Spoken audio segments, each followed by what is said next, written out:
akka fakkeenya kanaan isin ibsu muummichi ministeera Dr. Abiy anatti bilbilanii ambaasaddara muudaa jirra. Atis warra muudamu keessa akka taatuun barbaade. Kanaafuu maal jettaa naan jedhe. Atis warra muudamu keessa akka taatuun barbaadannaan ani biyyaa bahuun barbaaduun jedhe.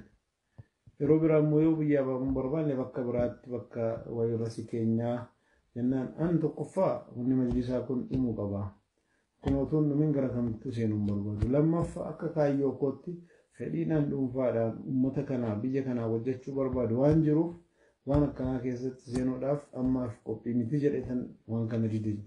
Tun barbaade silaa argadhe jedhetan utaalee horees dhiisee waa'ee majlisaas dhiiseen gara sana deema ture.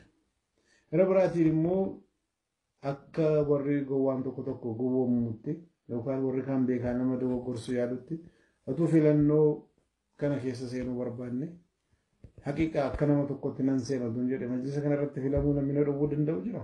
Nama hedduutu akkam filamuu na gaafataa fedhii qabus mul'isaa. Nam filamaa seenee wajjadhatuun jedhe silaa namni na filata jedhetan yaada.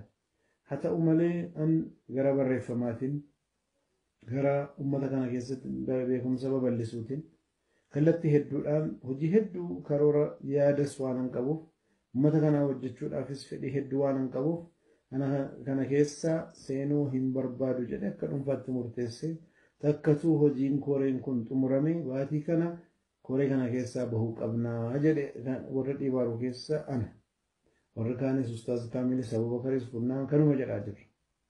Kana keessa seenna koree ta'uun waan taayitaa wayii qabu wayii namitti fakkaate. Koree gaafa taanu koreenni duris hidhaa dhaquu rakkina adda addaa keessa dhaquu malee wanni irraa arganne hin jiru. Koree isa kanas yoo laaltanii nu rabbiif jennee waan jiruuf biiroo koreen itti hojjetu Ahmeddiin Jabal barbaadee ofirraa kaffalaa koreen dhumti kun yoo hojiirti seene an maalin argadhe gaafii kisaaraa dhumanatti ta'e malee baatii muraasa hojii hojjetaa turre hunda koreen adda addaa hojjetan yeroo jara maallaqa jara humna jara bilaashaan godhaa turan nu Finfinnee qofaa miti. Hojii kana xumuruu qabna jennee ganamaa galgala hoteela cufannee wajjannee xumurra jennee koreen caasaa fakkeenyaaf Bishooftuu dhaqnee hoteela kireeffannee teenye achi bullee hojjannee yeroo qabna jechuudha waan akkasitti. Eenyutu isaaba kana nuu kenne majlisa nuu kenne ofumarraa baasaa ture. Waan qabnu hunduma kanatti goonee uummata kanaa waa finnaa ilaalcha jedhuun. Kana hunda keessatti baadha malee koree ta'uun waan mindaa wayiitti argatamuu namitti fakkaatus jira.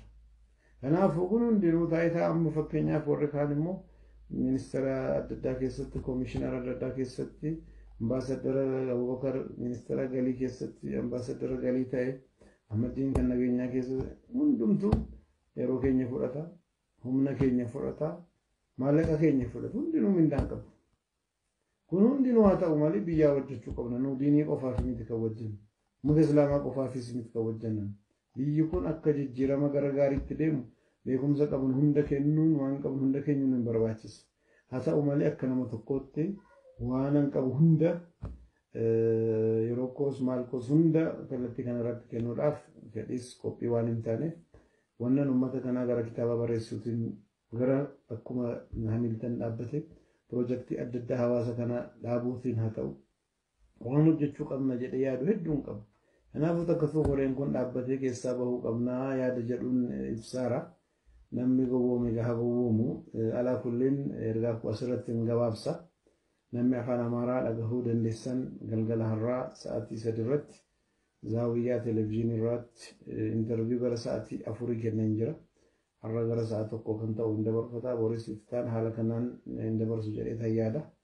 Televezyiinii zaawiyyaa irratti hordofaa waan dhageeffattaniif galatooma. Majlisni kan Ahmeddiin qofas miti kan Kaamil qofas miti kan Abubakar qofas miti. Majlisni kan uummata keenya hundaati. Kan uummata keenya hundaa ta'u mul'isuun isinirras jira nurras jira. Tokkummaadhaan karaa nageenyaatiin karaa nurraa barbaadamu warra jeequu barbaadu eenyuuni kan jedhu to'annee jara kana waan jaratti jiran ilaallee barbaadan yoo yakka dalagan seeratti dhiyeessuu mootummaatti geessu haa ta'u. Nu nama nagaa ta'uu keenya mul'isuu qabna. Haa ta'u malee kanuma waliin obsesigaa yeroo qabaachuun waan hin oolle kan caalaa sin obsinu gara biraatiin egaa akkuma sila sin jedhe waa hedduus obsine as geenye waan jirruuf yeroo gabaabaa keessa wanni kun xumuramee karaa qabatee keessaa bahus hin barbaanna. Dhugaatti yoo uummanni keenya barbaade majlisa biyya guutuu jirtu torbiidhuma tokko miti guyyaadhuma tokko sa'a tokko keessa gabbahee waan barbaade gochuu danda'a. Kana wallaaleetii miti. Garuu jaraaf garuu hin dandeenye kunis. Kanaafuu ergaan an qabu kanuma jajjabaadhaa rabbi nu bira haa dhaabbatu. Assalaamu alaikum wa rahmatullaahi wa barakaatuh.